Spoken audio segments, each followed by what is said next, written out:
मोक्षमार्गस्य नेतारं भेत्तारं कर्मभूभृतां ज्ञातारं विश्वतत्त्वानां वन्दे तद्गुणलब्धये।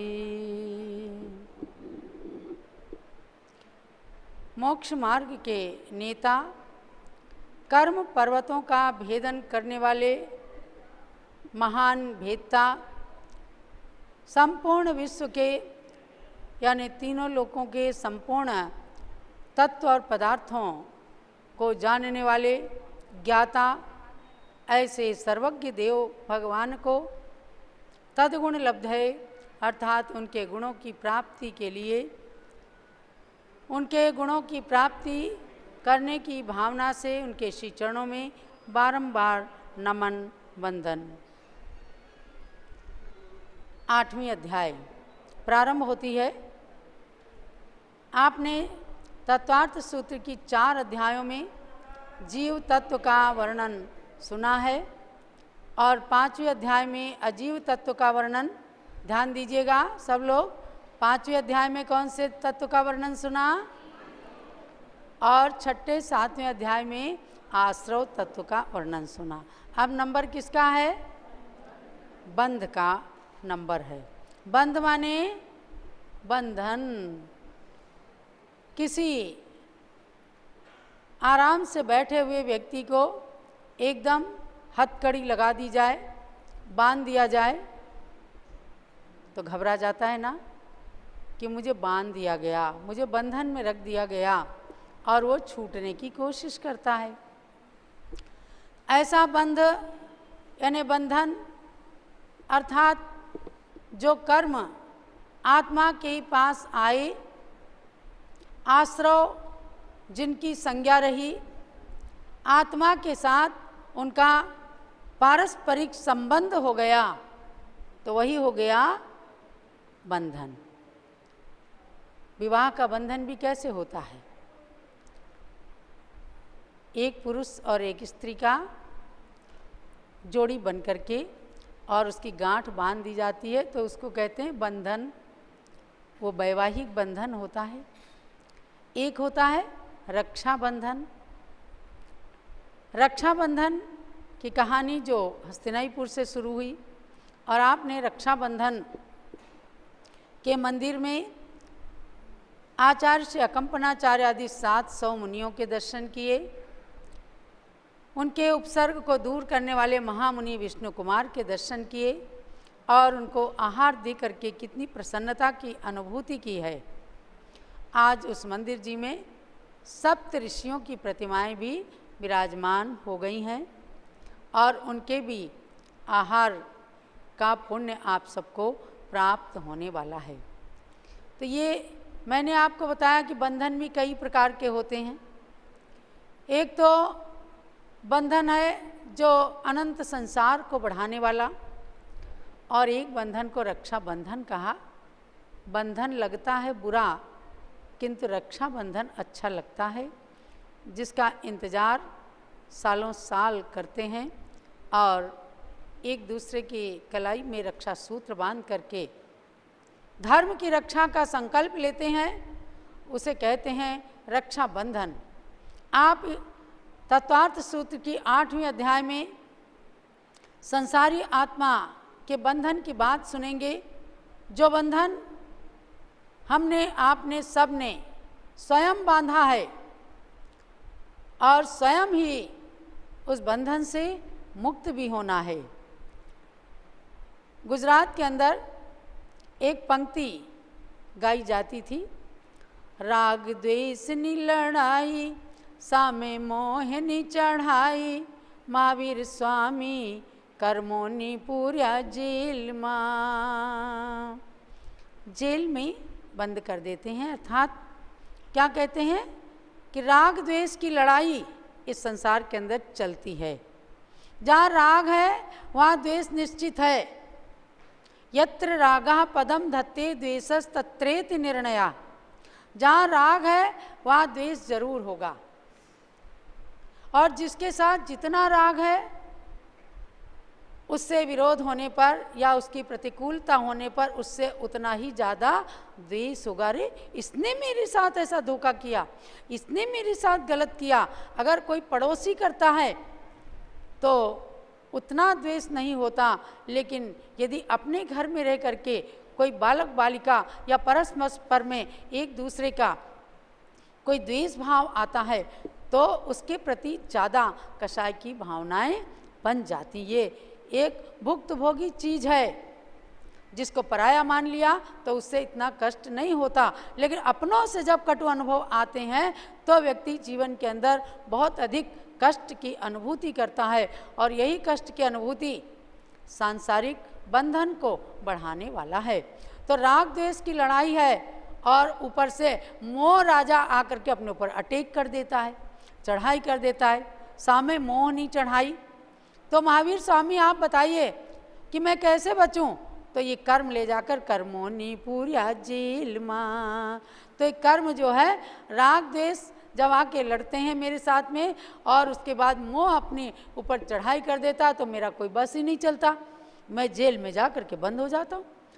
तिहाड़ जेल छोटी है, लेकिन संसार की जेल जो है बहुत बड़ी है। इसके अंदर हम सब बंद हैं, बंधन में हैं। तो उमा स्वामी आचार्य देव कहते हैं कि आप यदि बंधन को बंधन मान रहे हैं तो उससे छूटने का उपाय कीजिए। तभी तो एक शिष्य ने गुरु से पूछा कि भगवान किम नु आत्मनः खलु हितम, हे भगवान बताइए कि आत्मा का हित क्या है, किसमें है। तभी उन्होंने शिष्य के प्रश्न के वश से उन्होंने एक एक अध्यायों का रचना करना, एक एक अध्यायों की शुरू की, और 10 अध्यायों तक जाकर विद्वान प्रतिभावान आचार्य उमा स्वामी ने सब कुछ भर दिया, जैन धर्म का सार भर दिया। और सबसे पहले कह दिया कि हे आत्मन, आत्मा का हित क्या है? सम्यक दर्शन ज्ञान चारित्राणि मोक्ष मार्गा। सम्यक दर्शन, सम्यक ज्ञान, सम्यक चारित्र, इनको धारण कर लो, रत्नत्र की एकता कर लो, बस यही आत्मा का हित है। और उस आत्मा के हित का नाम है मोक्ष का मार्ग। तो क्रम क्रम से जब चले तो आज हम 8वें अध्याय में आ गए, और धीरे धीरे चले। 10 लक्षण पर में 7 दिन बीत गए, आज 8वां दिन भी आ गया। 8वां दिन भी लगभग बीतने के साथ ही है। तो अब इसमें एक एक सूत्र पढ़ेंगे, उनका अर्थ जानेंगे संक्षेप में। मिथ्या दर्शनाविरति प्रमाद कषाय योगा बंध हेतवा। अर्थात मिथ्यात्व, अविरति, प्रमाद, कषाय और योग, ये 5 जो हैं कर्म बंध के कारण हैं। कषाय व्यक्ति करता है, मिथ्यात्व में प्रवृत्ति करता है, उल्टी सुल्टी क्रियाओं को करता है, सच्चे हीरे जैसे धर्म को छोड़कर इधर उधर जाते हैं, अनंत कर्म का बंध हो जाता है, व्यक्ति को पता नहीं है। विष खाने वाला प्राणी तो एक बार चला जाता है नरकों में, एक बार दुख भोग लेता है, लेकिन मिथ्यात्व के कारण ये प्राणी अनंत संसार के अंदर परिभ्रमण करता है। यह मिथ्यात्व भव भव के लिए दुखकारी है। और अगर हम इतिहास में पुरुष और महिलाओं के, यानी महापुरुषों और महासतियों की कथाओं को सुनेंगे तो कितने लोगों ने सम्यक दर्शन की दृढ़ता से अपने जन्म को पावन किया, संसार से तिर गए। लेकिन इसी युग की, इसी शताब्दी की जीती जागती कहानी ज्ञानमती माता जी की है, जिन्होंने समाज में पल रही कुरीति को दूर किया। आज आपके सामने यहाँ पर उनके 3 भाई मौजूद हैं। भाई 4 हैं, लेकिन एक चले गए दुनिया से, और एक भाई देखो बैठे हैं कैलाश चंद जी, और एक भाई सुभाष चंद जी बैठे हैं, और एक भाई हैं जिन्होंने संसार के अंदर नाम कर लिया, रविंद्र कीर्ति स्वामी जी। इन सब को संसार की दृष्टि से गोद में खिलाने वाली ज्ञानमती माता जी, अर्थात इनकी मैना जी जो कभी हुआ करती थी, वह भी आज गण्य ज्ञानमती माता जी के रूप में सारे देश के मुकुटमणि के रूप में सरताज साधु जगत की सरताज के रूप में हैं बाल्यावस्था से। बाल्यावस्था से ऐसे संस्कार मिले कि इन्होंने जिनेंद्र भगवान की भक्ति को अपने जीवन का सार समझा। और एक बार उस नगरी के अंदर महामारी का रोग फैला, लोगों के अंदर खूब महामारी फैल रही थी, घर घर में बच्चों की बड़ों की मौतें हो रही थी। महामारी माने चेचक का बहुत भयंकर रोग फैला। तो लोग उसकी शांति के लिए शीतला माता की पूजा करने के लिए वहाँ सामग्री चढ़ाने के लिए जाते थे। और तमाम लोगों ने कहा इस घर के अंदर भी 2 बालकों को बहुत भयंकर रूप में चेचक निकल आई। एक जो सुभाष जी यहाँ बैठे हैं, एक इनसे बड़े भाई थे प्रकाश जी, जो हमारी ब्रह्मचारिणी इंदु बहन जी के पापा जी थे। इन दोनों को बहुत भयंकर चेचक निकली और गांव के सब बड़े लोगों ने तय किया, पिताजी से कहा कि छोटे लाल जी चलो, जैसी अपनी कुल परंपरा के अंदर यहाँ गांव की परंपरा जो है चलते हैं, शीतला माता की पूजा करते हैं, उन्हीं के मारे ये रोग वो कुपित हैं, तो उन्होंने रोग फैलाया है। छोटे लाल जी को कहा, छोटे लाल जी सोचने लग गए। आके घर में उन्होंने कहा कि ऐसा गांव के बड़े लोग कह रहे हैं, अब हम कल जो है शीतला माता के पास जाएंगे, दोनों बच्चों की तबीयत बहुत ख़राब है। तो ज्ञानमती माता जो मैना थी, 8-10 साल की केवल उम्र थी, इन्होंने कहा नहीं नहीं पिताजी, नहीं माँ, कोई माता कभी कोई रोग नहीं फैलाती, ये तो रोग आया है और भगवान की भक्ति से जाएगा। जब गांव के लोग आए, चलो छोटे लाल जी चलते हैं, तो छोटे लाल जी ने कहा भाई मेरी कन्या तो नहीं कह रही है, मैं कैसे जाऊं? बोले अच्छा, एक लड़की के कहने से तुम अपने बच्चों को मार दोगे क्या? बोले कि भाई मैं क्या बताऊं, मेरी माँ कहती थी, अगर अर्थात मैना की दादी कहती थी कि ये हमारे घर में कोई देवी आई है, यानी इनके जन्म लेते ही प्रसूति गृह में प्रकाश फैला था और ये जन्म लेते रोई नहीं, हर बच्चे की तरह इनकी साधारण क्रियाएं नहीं थी, असाधारण प्रतिभा की धनी थी, तो ये देवी कही जाती थी। बोले भाई लड़की कह रही तो हम नहीं जाएंगे। सब लोगों ने कहा चलो चलो, छोटे लाल नहीं जाने वाला, ये जाने, इसके बच्चे जाने। और सब लोग वापस चले गए भला बुरा कहते हुए कि एक लड़की के कहने में आकर के छोटे लाल जी ऐसा कर रहे हैं, अपने बच्चों की इन्हें कोई चिंता नहीं है। अब वो लोग तो चले गए और मैना ने जा कर के मंदिर के अंदर, भगवान शीतलनाथ वहाँ विराजमान है, कभी टिकैत नगर जाना, हमारे हपावत जी तो गए हुए हैं, वहाँ शीतलनाथ भगवान की प्रतिमा है। मूल नायक वेदी में ही 5 नाथ भगवान के, एक और शीतलनाथ भगवान है और एक और आदिनाथ भगवान है। तो इन्होंने कहा कि हे शीतलनाथ भगवान, लोग कहते हैं शीतला माता की पूजा करो, मैं कहती हूँ कि शीतलनाथ भगवान हमारा सब कुछ सही करेंगे, आप मेरी इज्जत रखना और मेरे भाइयों को ठीक करना। हमने सुना है भगवान की भक्ति में अचिंत्य शक्ति होती है। और माँ से कहा बच्चों को मैं देखूंगी, आप जाओ मंदिर में भगवान का अभिषेक करके गंधोदक लाओ, हम इनको लगाएंगे। देखो चमत्कार हुआ कि ये दोनों बच्चे ठीक हो गए उस गंधोदक के प्रभाव से, और अनेक घरों के अंदर जो महामारी फैली हुई थी तमाम के बच्चे चले गए। तब से आज तक उस नगरी का बच्चा बच्चा इस इतिहास से परिचित है। और जो छोटे बच्चे हैं उनको भी जन्म लेने के बाद समझदार होते ही उस घर की महिलाएं, बड़े लोग सब बता देते हैं कि देखो हमारे गांव में कोई कुरीति नहीं चलती।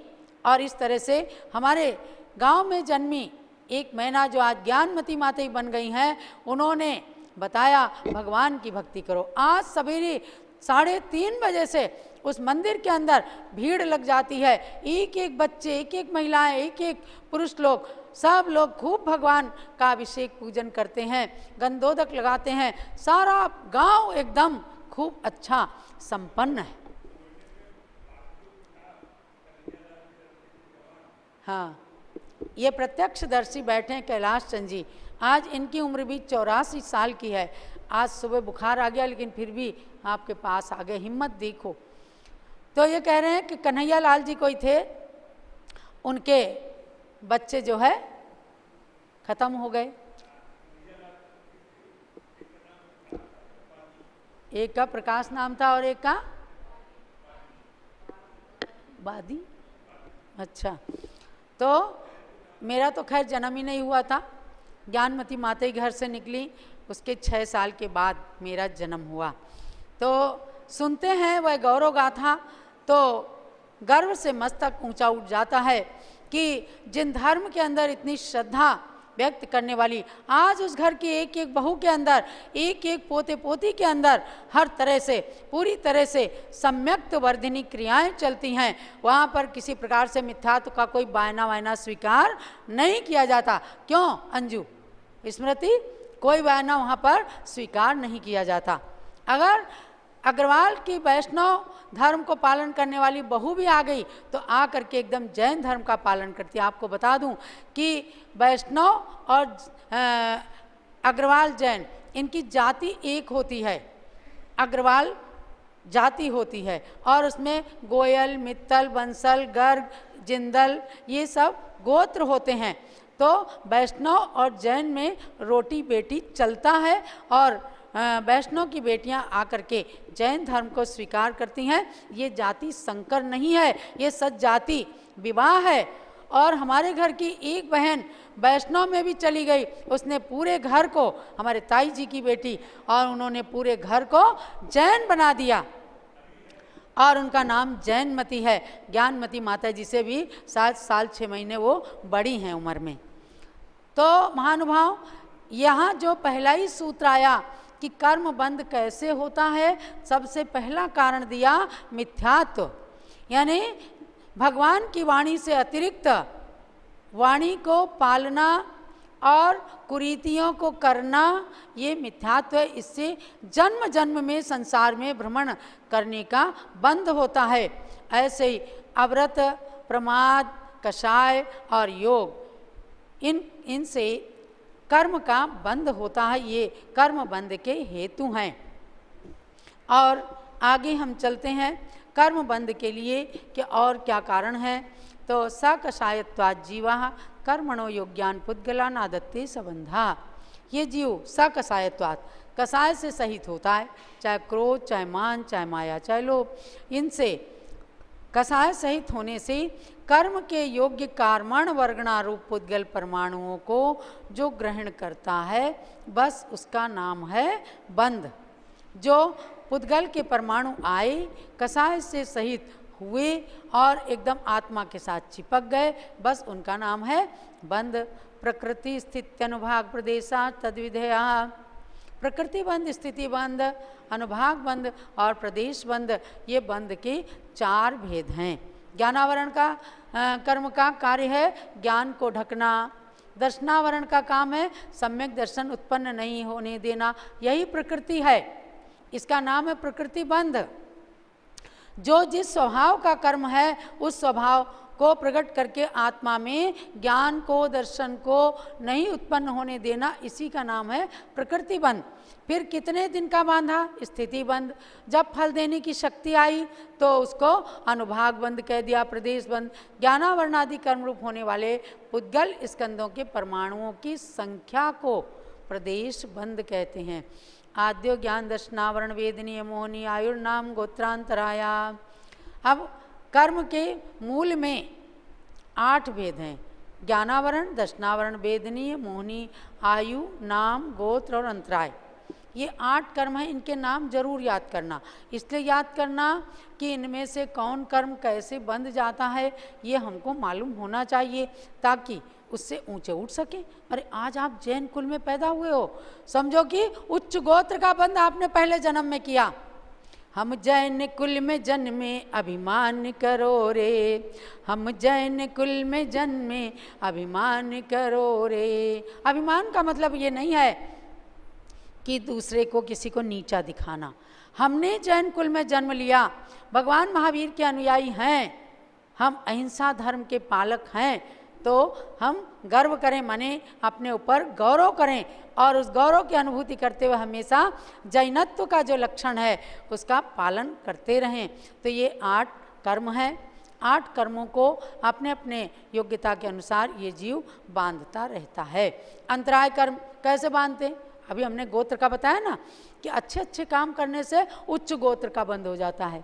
अंतराय कर्म, कोई दान दे रहा है, बस निंदा करने लगे, अरे बस इसकी तो आदत फालतू में फेंक रहा है। अरे देने वाले ने दिया लेकिन दूसरे ने बंद कर लिया, और एक ने कहा अरे कितना पुण्यवान है, अगर मेरे पास होगा मैं भी इसी तरह से दान करूँगा। तो ऐसा करने से बस शुभ कर्म का बंद हो जाता है। खूब जो अंतराय पड़ने वाला है वो रुक जाता है। तो ऐसे ऐसे करके लोग कर्म का बंद कर लेते हैं, पता ही नहीं चलता। ये कर्मों के नाम हुए पंच नौ द्वेष्टाविंशति चतुर्दि चत्वारिंशत् द्विपंचभेदा यथाक्रमम। यथाक्रम 8 कर्मों के भेद बताए। ज्ञानावरण के 5 भेद, दर्शनावरण के 9 भेद, वेदनी के 2 भेद, मोनी के 28 भेद, आयु के 4 भेद, नाम कर्म के 42 भेद और गोत्र के 2 भेद और अंतराय कर्म के 5 भेद होते हैं। मति श्रुतावधि मना परे केवला नाम। ज्ञानावरण के 5 भेद क्या कहे? मति श्रुतावधि मना परे और केवल ये जो ज्ञान है इनके ऊपर आवरण डालने वाला कर्म होता है। हर कर्म का अपना अपना आवरण है। चक्षुर चक्षुरवधि केवला नाम। निद्रा निद्रा निद्रा, प्रचला प्रचला प्रचला, स्त्यान हृदयश्च। दर्शनावरण के 9 भेद कौन से? नींद आना भी दर्शनावरण कर्म का बंद कराने वाला है, यानी समय पर सोना, समय पर जागना और आवश्यकता से अधिक नींद लेना, इससे महान कर्म का बंद होता है। इसलिए अपने को सब ये चीज़ें ध्यान रखना। ऐसी नींद में सो गए, कोई कितना ही उठाते रहो उठते ही नहीं।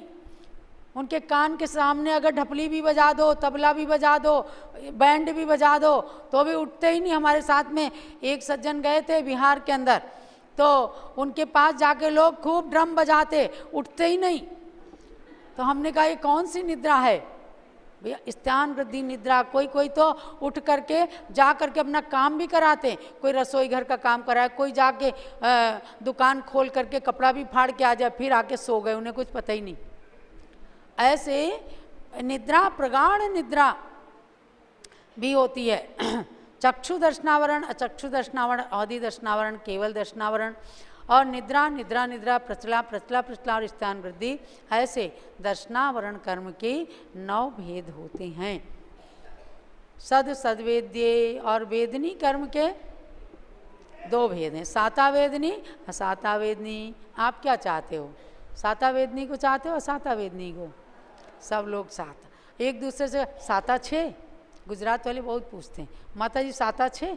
हाँ भैया साता है। साता माने रत्नत्रय की कुशलता तो है। ये एक शब्द कहीं कहीं रूढ़ी से पेट रहता है। तो जब संत के पास जाओ तो नमस्कार करके एक बार जरूर पूछना, गुरुदेव माता जी आपके रत्नत्रय की कुशलता है।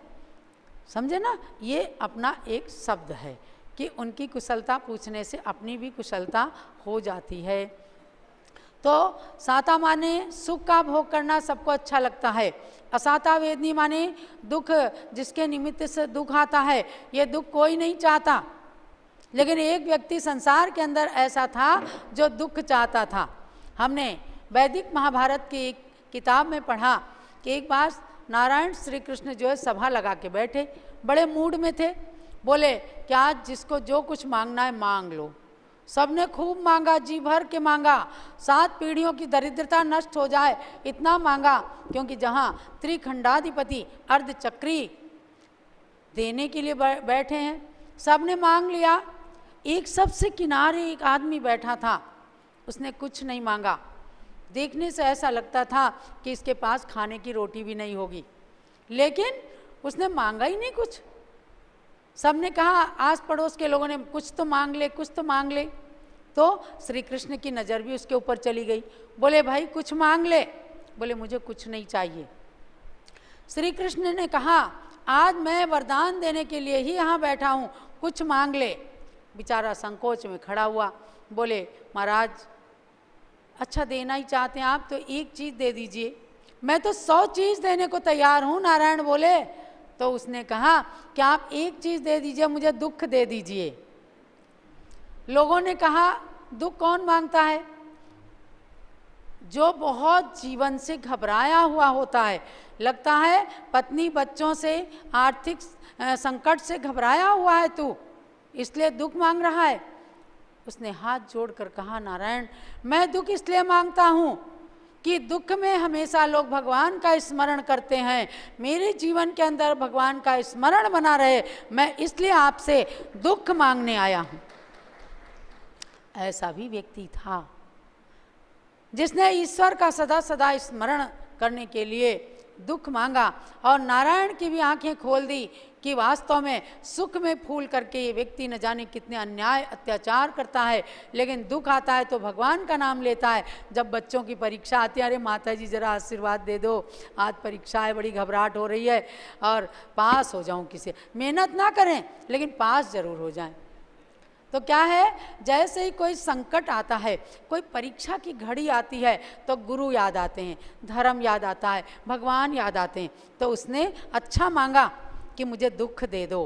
तो असाता वेदनी, लेकिन उसके असाता वेदनी का उदय नहीं था, उसने तो अपनी आत्मा को संबोधन करने के लिए और वहाँ सभा में उपस्थित सबके लिए, सबको संबोधन देने के लिए कि सबको सुख में और दुख में भगवान का स्मरण करना ही चाहिए, तो आपके जीवन में साता वेदनी आएगी, यानी सुखी सुख मिलेगा। अब देखो, मोहिनी कर्म जो सबका राजा है, मोहिनी कर्म की 28 भेद बताए, बहुत बड़ा सूत्र है, धैर्य रख के सुनना।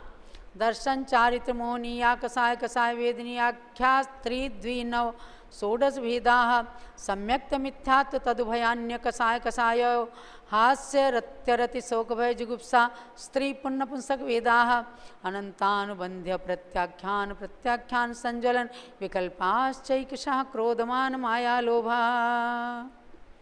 28 भेद हुए। दर्शन मोहिनी, चारित्र मोहिनी, कषाय वेदनी और अकषाय वेदनी, इन 4 भेद रूप मोहिनी क्रम से 3, 2, 9 और 16 भेद रूप है। देखो, कसाय के 16 भेद भी हैं। क्रोध मान माया लोभ, ये कितने हुए? 4। और 4 तरह से ये 4 प्रकार के होते हैं। एक अनंतानुबंधी क्रोध मान माया लोभ, जो अनंत अनंत भाव में कमठ जैसे बैर को बांधने वाला है, वह है अनंतानुबंधी। अनंतानुबंधी क्रोध मान माया लोभ, अप्रत्याख्यानावरण क्रोध मान माया लोभ, प्रत्याख्यानावरण क्रोध मान माया लोभ, और संज्वलन क्रोध मान माया लोभ, यानी अधिक से अधिक संसार में भ्रमण कराने वाली भी कसाएं हैं। कम से कम की ओर भी अग्रसर होने वाले जो महामुनिराज होते हैं, उनके संज्वलन कसाय कि जैसे पानी में रेखा खींचो तुरंत मिट जाती है, ऐसे संज्वलन कषाय जो है 10वें गुण स्थान तक भी चलती है। समझे? स्वाध्याय करने वालों को ध्यान देना है कि काम भी उसका कुछ नहीं है, लेकिन सत्ता में विद्यमान है सूक्ष्म लोभ। ऐसे 10वें गुण स्थान तक भी संज्वलन लोभ रहता है, जिसके कारण वे पूर्ण रूप से वीतरागी नहीं बन पाते। तो 28 भेद डिटेल में आप पढ़ लेना, मैं तो आगे चलती हूँ। नारक तैर्यज्ञोन मानुष दैवानी। आयु कर्म के 4 भेद हैं। मनुष्यायु, तिर्यंचायु, मनुष्यायु, नरकायु, तिर्यंचायु और देवायु। कौन सी आयु अच्छी लगती है? आयु समझो, एक तो गति है और एक है आयु। गति मतलब जाना और आना, गति आगति, और आयु माने उस गति में जा कर के और वहाँ टिकना। अपनी कौन सी आयु चल रही है? कौन सी गति चल रही है? मनुष्य गति। देखो, गति का बंद करके तो छूट सकती है, लेकिन आयु का बंद हो गया तो छूटेगी नहीं। समझी लक्ष्मीबाई? कल आपको अच्छा लगा, बोली माता जी तत्वार्थ सूत्र किससे पढ़ती हो? हमने कहा सामने तो किताब है, लेकिन जो पढ़ाया गया उसको पढ़ते हैं। तो आयु यानी कि अपनी आयु खराब न बंधने पाए, इसके लिए हमेशा सचेत रहना है। एक समय होता है कि जब आयु आकर के बंध जाती है तो फिर उससे छूट नहीं सकता, फिर उसी गति में जाना पड़ता। और केवल गति का बंध हुआ है, आयु नहीं बंधी है तो छूट भी सकती है। राजा श्रेणिक ने आयु का बंध किया था, नरक आयु तो कितनी भक्ति की, 30 साल तक महावीर के समोसरण में रहे, छायिक सम्यक दर्शन हो गया, तीर्थंकर प्रकृति का बंध हो गया, लेकिन आयु नहीं छूटी। पर इतना जरूर लाभ मिला कि 7वें नरक की 33 सागर की आयु को उन्होंने 84,000 वर्ष के आयु प्रथम नरक की कर लिया। तो कम हो सकती है, या किसी ने कम आयु बांधी है फिर पाप ज़्यादा करने लग गए नरक जाने के लिए, तो उनकी आयु बढ़ सकती है। या अच्छे काम किए, देवायु छोटे देव की आयु बंधी और खूब अच्छे अच्छे और ज़्यादा अच्छे काम किए तो बड़े स्वर्ग में जाकर के देव बन सकते हैं। तो इन सबको ध्यान देना है। अभी हम लोग मनुष्य गति में हैं और मनुष्य आयु चल रही है। जितनी आयु लेकर के आए हैं उतनी आयु मिले और उतनी आयु के साथ धर्म ध्यान चलता रहे, कर्म का बंध कम हो, यही अपने को सोचना है। अब नाम कर्म में आए। नाम कर्म के अंदर 42 प्रकृति बताई हैं और वैसे आगे चलेंगे कर्म कांड वगैरह में तो नाम कर्म की 93 प्रकृतियाँ भी होती हैं। गति शरीर, गति जाति शरीर अंगोपांग, निर्माण बंधन संघात संस्थान, संवहनन स्पर्श रस गंध वर्णान पूर्वायु अगुरु लघु उपघात परघात आतप उद्योत उच्छ्वास विहायोगत्या प्रत्येक शरीर त्रस सुभग सुस्वर शुभ सूक्ष्म पर्याप्ति स्थिरादे यशः कीर्ति क्षेत्राणि तीर्थकरत्वं च। जिस गति में गए हैं, मनुष्य गति का शरीर मिला है, ये मनुष्य गति नाम कर्म का अपने उदय है। नाम कर्म एक एक छोटी छोटी चीज़ों में जाएं। अगर हमें सुस्वर मिला है, अच्छा स्वर मिला है, तो ये भी नाम कर्म के कारण। अगर ऐसा लगता है कि इस व्यक्ति को हम देखते ही रहें तो समझो उसके सुभग नाम कर्म का उदय है। किस कोई है ऐसा कि सामने बिठाना नहीं चाहता, दुर्भग नाम कर्म का उदय विचारे किया जाता है। ऐसे ही यशः कीर्ति अयशः कीर्ति, लोग बड़े परेशान रहते, माता मैं किसका कितना भी उपकार कर लूं लेकिन मुझे तो बदनामी ही मिलती है। अरे भाई क्यों? कहते भी तो हैं कि नेकी कर कुएं में डाल। क्यों आपको यश की इच्छा है? बड़े बड़े महापुरुषों ने उपकार किए लेकिन उधर मुड़ करके नहीं देखा। एक तो यह है उपकारी जो है वो नहीं चाहता, लेकिन जिसका उपकार किया गया उसका क्या कर्तव्य है? नहीं कृतम उपकारम साधवो विस्मरन्ति। जो सज्जन लोग होते हैं, एक शब्द का भी उपकार कोई कर देता उसको जीवन भर स्मरण करते हैं। तो ऐसी ऐसी चीज़ें इन नाम कर्म के अंदर होती है, नाम कर्म के अंदर पाई जाती है। यदि हमने घर के अंदर किसी बड़े का अपमान किया है तो अशुभ नाम कर्म का बंध होता है, आगे जा कर के नीच कुल में जन्म लेना पड़ेगा, दूसरे की नौकरी करनी पड़ेगी। वरना बड़ों की इज्जत करो, सासू की इज्जत करो, बहुएं और बेटे बेटियां माता पिता की इज्जत करो। अगर आपको दूसरों से इज्जत पाना है तो अपनों की और अपने से बड़ों की हमेशा इज्जत करो। इसलिए कहा गया कि घोड़े के पीछे नहीं चलना और गुरु के आगे नहीं चलना। क्या घोड़े के पीछे चलोगे तो क्या होगा? एक लात मारेगा, उलट जाओगे। और गुरु के पीछे चलोगे तो अच्छा है। गुरु के आगे नहीं चलना अविनय का प्रतीक होता है। भगवान के सामने जाना, भगवान के सामने एकदम उद्दंड होकर के नहीं खड़े होना। यदि भगवान का मुख उत्तर का है तो आप बाजू से पूरब की ओर खड़े हों। भगवान के मंदिर से निकलने लग जाएं, विनय दिखाएं, पीठ करके नहीं चलें और बाजू से एकदम राजा के पास से जाने लग जाएं तो पीठ करके नहीं जाएं। ये सब गुरु के पास जाएं, विनय पूर्वक नमन करें।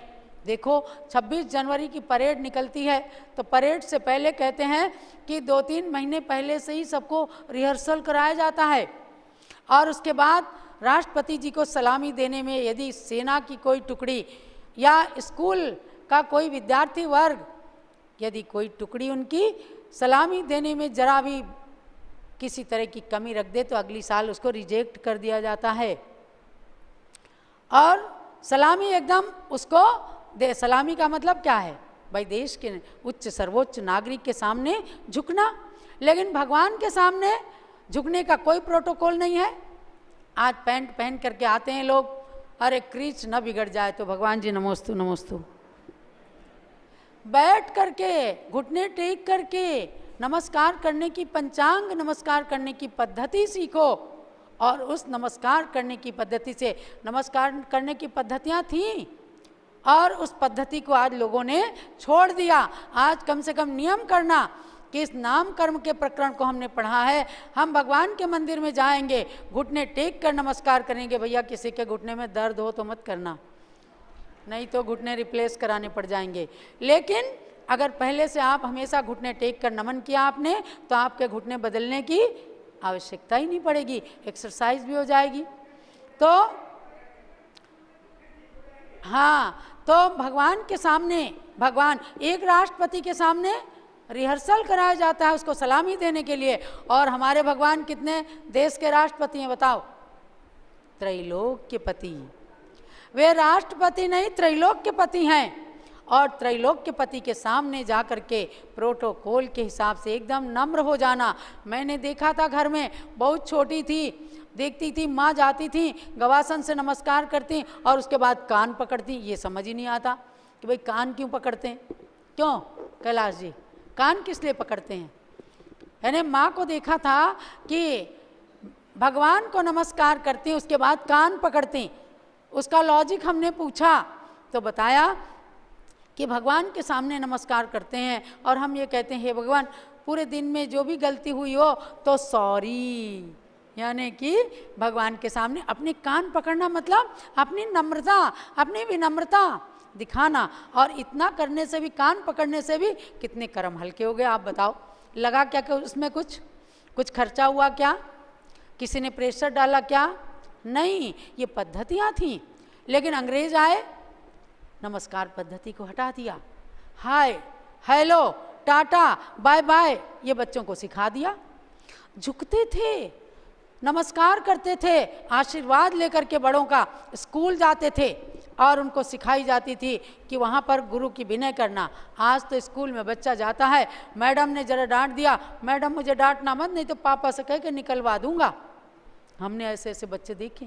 बच्चा छोटा सा है और उस समय जब कहता है तो मम्मी पापा हंसते हैं कि मेरा बेटा ऐसा कह के आया। नहीं, उसे सही मत देना, उसे गुरु की विनय करना सिखाओ और जीवन के अंदर झुकना सिखाएं तो अच्छा नाम कर्म अपना बनता चला जाएगा। अच्छा शरीर मिलेगा, अच्छा यश मिलेगा, अच्छा ज्ञान मिलेगा और अच्छी बुद्धि मिलेगी, अच्छे अंगोपांग मिलेंगे अपने को और यशः कीर्ति। और धीरे धीरे करते करते नाम कर्म का सबसे अच्छा कर्म कौन सा है? तीर्थंकर प्रकृति। ये भी नाम कर्म की प्रकृति है। हम सिद्ध चक्र विधान जब पढ़ते हैं तो उसमें नाम कर्म की प्रकृतियों के नष्ट करने में तीर्थंकर प्रकृति नाम कर्मोज्जास्काय सिद्ध परमेश्वर ने नमा लिखा है। मैंने कहा कि तीर्थंकर प्रकृति को छोड़ने के लिए क्यों कहते हैं, तो उत्तर मिला कि देखो, तीर्थंकर प्रकृति का उदय 13वें गुण स्थान में केवली अवस्था में आता है, लेकिन जब तक वो तीर्थंकर प्रकृति भी छूटती नहीं तब तक मोक्ष नहीं मिलता। समझे ना? तो 14वें गुण स्थान में जाकर तीर्थंकर प्रकृति भी छूट जाती है और फिर मोक्ष मिल जाता है। तो वास्तव में मोक्ष की प्राप्ति के लिए उस तीर्थंकर प्रकृति को भी नष्ट करने के लिए कहा गया है। इन सब कर्म प्रकृतियों का सबका वर्णन है, लेकिन यहाँ तो मैं करूँगी तो 2 दिन निकल जाएंगे। उच्चै नीचैश्च गोत्र कर्म, उच्च और नीच गोत्र होता है। उच्च कुल में जन्म लेने का भाव है, अच्छे अच्छे काम करो, और नीच गोत्र में जाना है, खूब बड़ों का अपमान करो, उन्हें अपने सामने मत टिकने दो, उनकी कोई इज्जत मत करो। तो आपको कहाँ जाना पड़ेगा? नीच कुल में जाओगे। अरे वो ऐरावत हाथी, वह वहाँ रोता है, रोता जब देवों को देखता है, वो भी देवता है, अभियोग्य जाति का देव।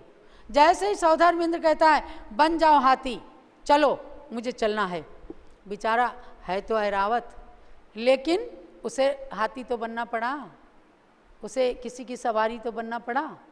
तो ये जो पहले भाव में ऐसे कार्य करते हैं दूसरों के अपमान वगैरह के, तो या निंदा करते हैं या व्रतों को लेकर के छोड़ देते हैं या अपनी आवश्यक क्रियाओं में आलस करते हैं, केवल सांसारिक क्रियाओं में लगे रहते हैं, तो ऐसे लोग जाकर के और अच्छे अच्छे काम भी कभी कर लेते हैं। तो ऐसे जा कर के अभियोग्य जाति के देवता हो जाते हैं, वहाँ भी उनके समझो नीच गोत्र रहता है, तो वहाँ मानसिक कष्ट बहुत होता है।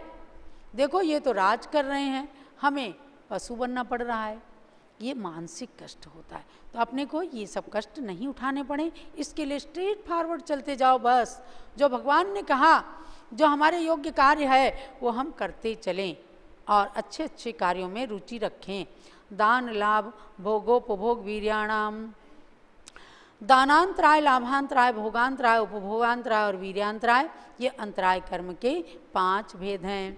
स्थिति बंध की बात अब ये तो प्रकृति बंध बताया था कि जो जिसका नाम है जिस कर्म का, उसके अनुसार वे अपना कार्य करते हैं और उसका फल दिखाते हैं। आदितः तिसृणाम अंतराय से च 63 साग्रोपम कोटि कोट्या परास्थिति ही।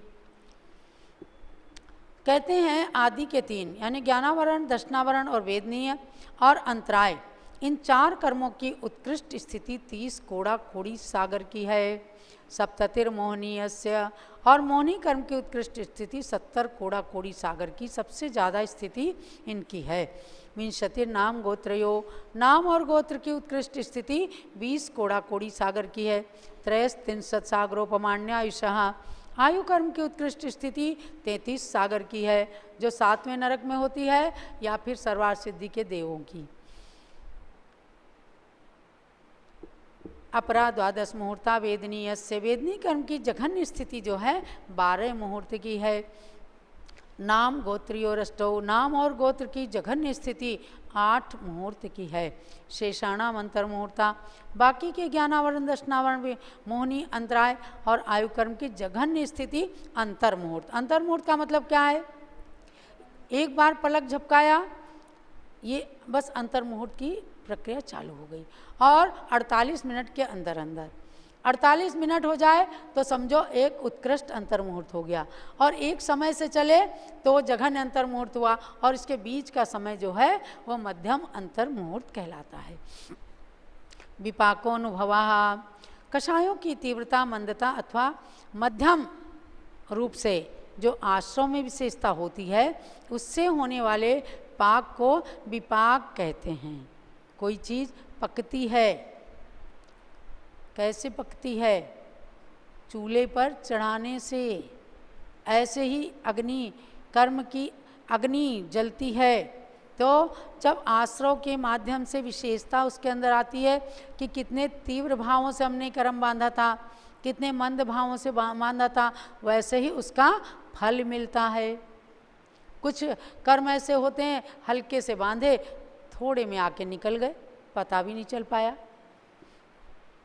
और कुछ ऐसे बांधे कि जिनको बहुत दिनों तक उसे भोगना ही पड़ा करता है। स यथानाम, ये अनुभाग बंद कर्मों के नाम के। ज्ञानावरण, जैसे ज्ञानावरण का काम है ज्ञान को ढकना, दर्शनावरण कर्म का नाम जो है उसके अनुसार यानी सम्यक दर्शन नहीं होने देना।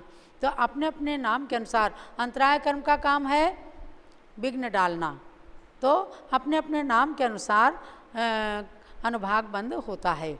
ततश्च निर्जरा, तो तीव्र मंद या मध्यम फल देने के बाद कर्मों की निर्जरा, यानी कि कर्म जो है झड़ जाते हैं। जैसे पत्ता पेड़ पर सूखने के बाद एक समय के बाद झड़ जाता है, ऐसे ही कर्म भी अपना फल दे करके तो निश्चित झड़ेंगे, और उसको असमय में झाड़ना है तपस्या करो। आज आप लोग तपस्या कर रहे हैं। अब देखो, जिसने कभी उपवास नहीं किया, ऐसे हमारी रश्मि जैन जो इंदौर से आई हैं 10-10 उपवास कर रही हैं। घर के लोग नाराज होते हैं तो भी कर रही हैं।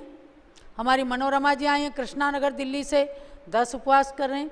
हम उनकी अनुमोदना करें, अपने अंदर शक्ति नहीं है तो उनकी अनुमोदना कर लें, क्योंकि वो कर्मों की निर्जरा तपस्या से कर रहे हैं, तो उनके कर्म जो किसी समय पे झड़ना चाहिए था वो पहले झड़ जाएंगे। प्रदेश बंद, नाम प्रत्याह सर्वतो योग विशेषात् सूक्ष्म क्षेत्रावगा स्थिता सर्वात्म प्रदेशे स्वनंतानंत प्रदेशाः।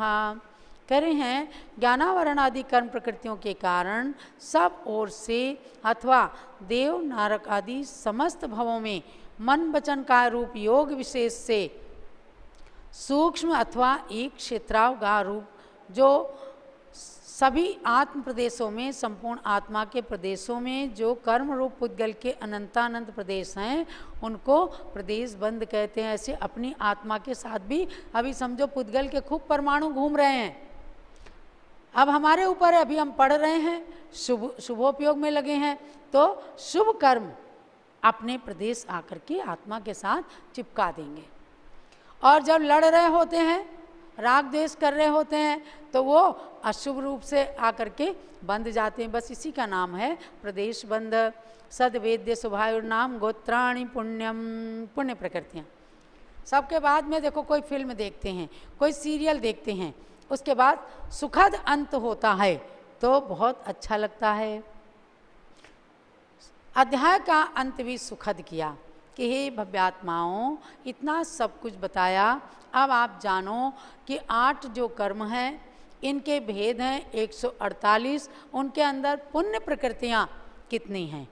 अब पाप प्रकृतियाँ भी कहते, लेकिन पहले पुण्य प्रकृतियाँ कहीं कि आप पुण्य ज़्यादा करो, इसके लिए पुण्य प्रकृतियाँ। सद्वेद्य शुभायु नाम गोत्राणि पुण्यम, साता वेदनी शुभ आयु शुभ नाम और शुभ गोत्र, ये पुण्य प्रकृतियाँ हैं। तो इन पुण्य प्रकृतियों का हमेशा बंद करना, अर्थात दान देने में आगे रहना, पूजा करने में हमेशा आगे रहो और पाप करने में पीछे रहना, निंदा चुगली करने में पीछे रहना। पता नहीं कब कौन सी कर्म का बंद हो जाए।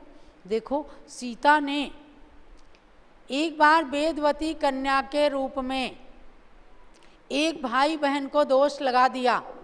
थे सगे भाई बहन, एक पास खड़े बात कर रहे थे, उसने बेचारी ने जाना नहीं, आके नगर में उड़ा दिया कि इनका चारित्र तो खराब है। तो आप समझो कि कभी कभी आँखों से देखी बातें भी झूठ होती हैं, क्योंकि हम जानते नहीं उसकी पूरी बात को। उसने उड़ा दिया आकर के। बाद में उन्होंने जो भाई बहन के रूप में मुनि आरिका थे उनको दोष लगाया और उन्होंने नियम कर लिया कि जब तक हमारे दोष का निराकरण नहीं होगा तब तक हम आहार नहीं करेंगे, भोजन नहीं लेंगे। निराकरण हुआ, वेदवती कन्या ने खूब प्रायश्चित किया, क्योंकि वन देवी ने आकर उसको प्रताड़ित किया। लेकिन कैसा कर्म बंध गया? क्या कर्म बंधा बोलो आप? सब लोग आज रामायण सुनते हो, पढ़ते हो, देखते हो। सीता को बिना कारण, इतनी महासती होते हुए भी उसको अकारण दोष लगा, और लगाया भी तो किसने? नागरिकों ने। वैदिक रामायण में तो है कि धोबी ने लगाया। अपने जैन रामायण के अंदर आता है कि किसी ने, नगर के नागरिक ने दोष लगा दिया कि राम ने रावण के घर से आई हुई सीता को अपने यहाँ रख लिया, और राम को भी गुस्सा आ गया और उन्होंने सीता को निकाल दिया। अब सीता के उस वेदवती कन्या के समय बांधा गया वह पाप सीता की पर्याय में उदय में आया, क्योंकि उसने निर्दोष भाई बहन को दोष लगाया, इसलिए उस निर्दोष को भी दोष लगा। आज तो तमाम लोग ऐसे हैं, खुद सदोषी हैं और दूसरों को दोष लगाते फिरते हैं, उनके पाप का कभी अंत नहीं होता। समझे ना? इसलिए फूक फूक करके पैर रखना, हमेशा अच्छी बातें सोचना, दूसरों के लिए भी कभी गलत बात नहीं सोचना, दूसरे के प्रति कभी शंका नहीं करना। यही है पुण्य प्रकृति। अतोन्यत पापम, और क्या कहा? इसके पुण्य प्रकृतियों से रहित, यानी पुण्य प्रकृतियों के उल्टे जितने हैं वे सब पाप प्रकृतियां हैं। अब इनकी डिटेल क्या है? आप गोमठ सार कर्मकांड के अंदर पढ़ो, क्योंकि थोड़े समय में ज़्यादा बातें बताना ये बहुत मुश्किल होता है। बस इतना ही जानना इस अध्याय को पढ़कर। संसार के अंदर पुण्य और पाप, यानी कर्म की दृष्टि से पुण्य और पाप दो ही चीज़ें हैं।